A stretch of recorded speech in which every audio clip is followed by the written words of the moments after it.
दोस्तों, इस धरती पर हम इंसान कई हजार सालों से रह रहे हैं और ये कहना कहीं से भी गलत नहीं होगा कि प्राचीन समय के मुकाबले आज हम इंसान बहुत ही ज्यादा उन्नत हो चुके हैं। वैसे तो हम इंसानों ने ये उन्नति कुछ सालों में ही हासिल की है, लेकिन इस दुनिया में कुछ ऐसे प्राचीन स्मारक भी हैं जो कि आज के इंसानों के सबसे ज्यादा उन्नत होने पर भी सवाल खड़ा करते हैं, क्योंकि उन स्मारकों की बनावट आज के मुकाबले में कहीं ज्यादा उन्नत है और इन्हें देखकर ऐसा लगता है कि इन्हें बनाने वाली सभ्यता भी बहुत ज्यादा उन्नत होगी, जो कि वैज्ञानिकों की समझ से भी बाहर है। तो आज की इस वीडियो में हम आपको कुछ ऐसी ही सभ्यताओं के बारे में बताने वाले हैं। तो चलिए शुरू करते हैं। दोस्तों, 1992 में चीन के जियान प्रांत में एक गांव में जब कुछ किसान वहां मौजूद एक खेत के नजदीक बने कुछ छोटे कुंडों का पानी खाली कर रहे थे, तब पानी खाली हो जाने पर उन्होंने कुछ ऐसा देखा जिसे देखकर वह हैरान रह गए। दरअसल पानी खाली हो जाने के बाद उन्हें कुंडों के पास कुछ शानदार गुफाएं दिखाई दी और जब वो उन गुफाओं के अंदर गए तो उनके सामने बहुत ही शानदार प्राचीन अंडरग्राउंड महल था, जिसे देखकर वे एक ही पल में चौंक गए। आप सभी को जानकर हैरानी होगी कि इस अंडरग्राउंड महल को पूरी तरह से नक्काशी से तैयार किया गया था और इसे किसी बहुत ही प्राचीन सभ्यता द्वारा बनाया गया था। 30,000 स्क्वायर मीटर में फैला ये महल अपने आप में एक अजूबा है, क्योंकि कोई नहीं जानता कि इस महल को कौन सी सभ्यता द्वारा निर्मित किया गया था। आप सभी को यह शायद ही मालूम हो कि इस अंडरग्राउंड महल के अंदर पिलर भी बने हैं जो कि पूरी तरह से सीलिंग से जुड़े हैं। साथ ही इनकी दीवारों पर बहुत से जानवरों की आकृति को भी बनाया गया है, जिनमें घोड़े, मेंढक और पक्षी शामिल हैं। इस अंडरग्राउंड महल को लेकर सबसे ज्यादा आश्चर्य की बात तो ये थी कि इसके अंदर ड्रेनेज सिस्टम भी लगा हुआ था, जो कि इसके जल स्तर को पूरी तरह से संतुलित करता रहता है। और शायद यही वजह है कि ये गुफा हमेशा से वैज्ञानिकों के लिए एक पहेली बनी हुई है, क्योंकि इनके बारे में कोई भी वैज्ञानिक कुछ नहीं कह पाता।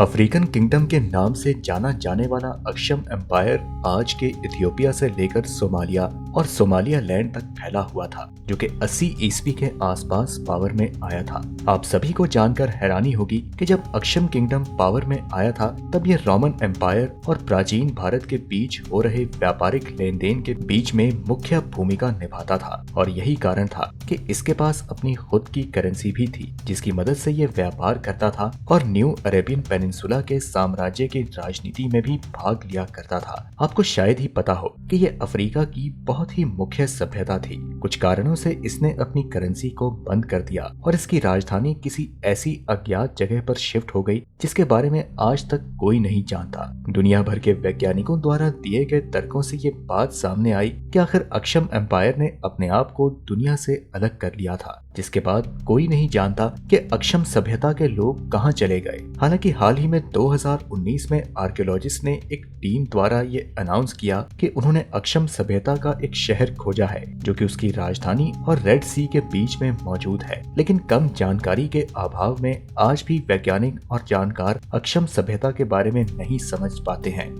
कुकुटेनी ट्रिपिलियन कल्चर, जिसे ट्रिपिलियन कल्चर के नाम से भी जाना जाता है, ये आज से कई 100 साल पहले यूरोप के मोल्दोवा, यूक्रेन और रूस में एग्जिस्ट करती थी। दोस्तों, इस कल्चर या यूं कहें सभ्यता की शुरुआत 5500 बीसी के आसपास हुई और ये 2750 बीसी तक खत्म हो गई। यूं तो इस कल्चर के लोगों द्वारा इस मार्ग का निर्माण किया गया था, लेकिन आपको जानकर हैरानी होगी कि करीब 4000 से 3500 बीसी के करीब कुकुटनी ट्रिपिलियन सभ्यता द्वारा यूरोप के सबसे बड़े स्मारक को बनाया गया था, जिसमें करीब 20,000 से 40,000 की आबादी रहा करती थी। लेकिन एक बात जो आपके दिमाग को चकरा सकती है वो ये है कि सभ्यता के लोग 60 से 80 सालों में अपने द्वारा बनाए गए भवनों और इमारतों को नष्ट कर दिया करते थे और किसी और जगह दूसरे भवनों का निर्माण करते थे। कई बार तो ये अपने भवन को नष्ट करके उसी जगह पर एक नए भवन का निर्माण कर लिया करते थे, जो कि वैज्ञानिकों की समझ से भी परे था, क्योंकि ये सभ्यता अपने पीछे कोई भी लिखित दस्तावेज या मानचित्र को नहीं छोड़ा है।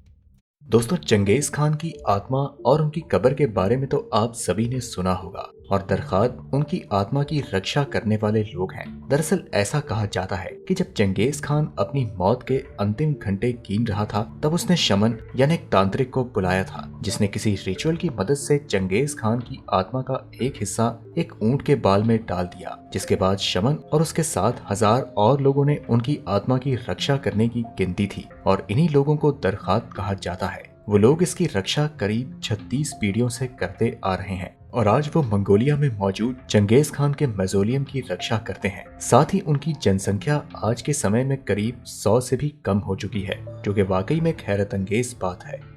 चविन सिविलाइजेशन ने 900 बीसी से लेकर 200 बीसी तक यानी कि 700 सालों तक साउथ अमेरिका में राज किया है। ये सभ्यता पूरे साउथ अमेरिका में इनका सभ्यता के आने के बाद सबसे पहली सभ्यता थी, जिसके लोग आर्ट में कुछ ज्यादा ही खास थे और आज भी इनके आर्ट पीसेस सरवाइव कर रहे हैं। लेकिन इनका कल्चरल आर्ट पेरुवियन एंडीज के कल्चर से मिलता जुलता है। इसके साथ ही इस सिविलाइजेशन के लोग अजीब तरह के भगवान की पूजा करते थे, जिनमें से सबसे ज्यादा पॉपुलर स्टाफ डेटी थे और इन्हें गॉड ऑफ एग्रीकल्चर के नाम से भी जाना जाता है। इनके मुख्य रिलीजियस साइट की बात करें तो चेविन द हॉन्टर मुख्य रिलीजियस साइट है, जहाँ ये लोगों की बलि देकर अपने देवताओं को खुश करते थे।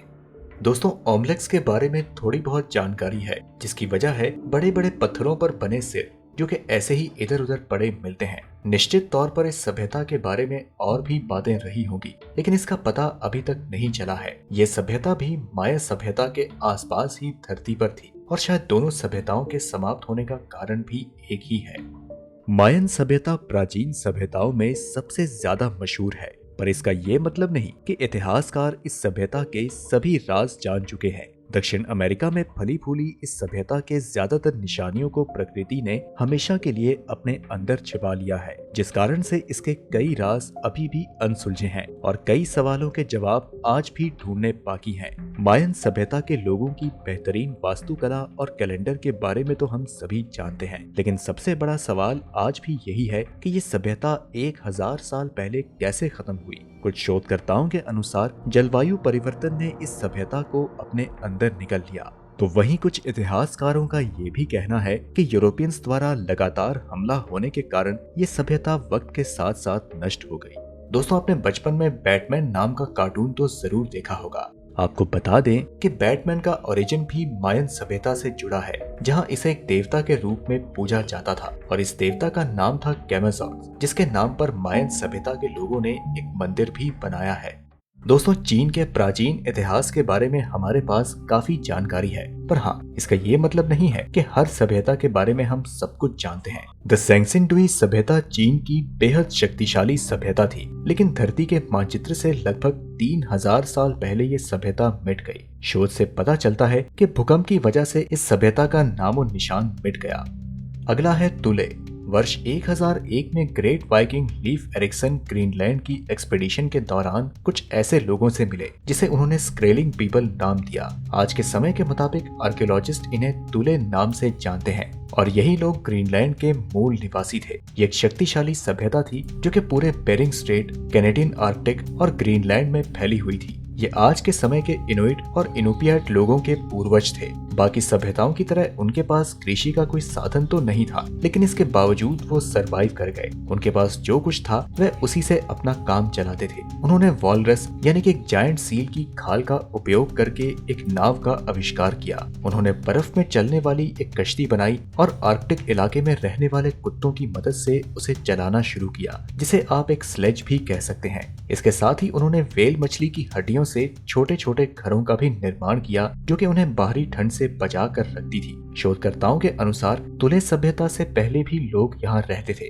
लेकिन ये पहले ऐसे लोग हैं जिन्होंने खुद आर्कटिक एरिया में एक फुल फ्लेज सभ्यता का निर्माण किया। लीफ एरिक्सन के अभियान के बाद तुले सभ्यता के लोगों ने यूरोपियंस के साथ व्यापार करना शुरू कर दिया, जिसमें कि यूरोप से आने वाले धातु के औजार और हथियार और वॉलरस की खाल का लेन देन होता था। दोस्तों, तुले सभ्यता 1000 ईस्वी से 1300 ईस्वी तक चली, जिसके बाद वो ओवर पॉपुलेशन, ओवर हंटिंग और युद्ध के कारण इनका ये आर्कटिक इलाका वीरान हो गया और आज इस सभ्यता के वंशज कहाँ पर हैं, इसके बारे में आज तक कोई नहीं जानता। अगला है यांगसियाओ कल्चर।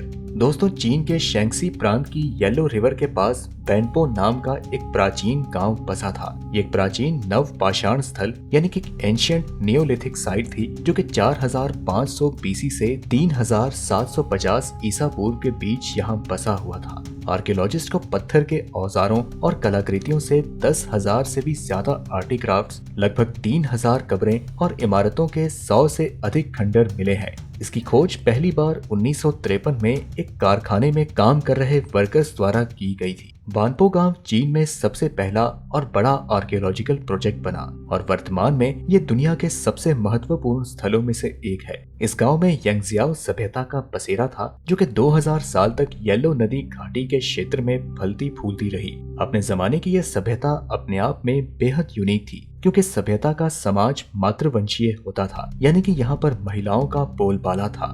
यहाँ तक कि समाज का मुख्य भी किसी महिला को ही बनाया जाता था और जब भी किसी महिला की मौत होती तो उसे पुरुषों की तुलना में ज्यादा गहनों और कीमती चीजों के साथ दफनाया जाता था। लेकिन दोस्तों, आगे चलकर इस सभ्यता के लोगों के साथ क्या हुआ, इसका सटीक जवाब शोधकर्ताओं को आज तक पता नहीं चल सका है। क्या किसी क्लाइमेटिक चेंज के कारण उन्हें माइग्रेट होना पड़ा या फिर वे युद्ध में नष्ट हो गए, ये आज तक एक रहस्य है। इसके साथ ही दोस्तों, आपको बताते चलें कि ऐसा ही एक मातृवंशीय समाज हमारे देश भारत के राज्य मेघालय में बसा मालेनोंग नाम के गांव में भी देखने को मिलता है, जहां पर ठीक यंगजियाओ कल्चर की तरह महिलाओं का बोलबाला होता है।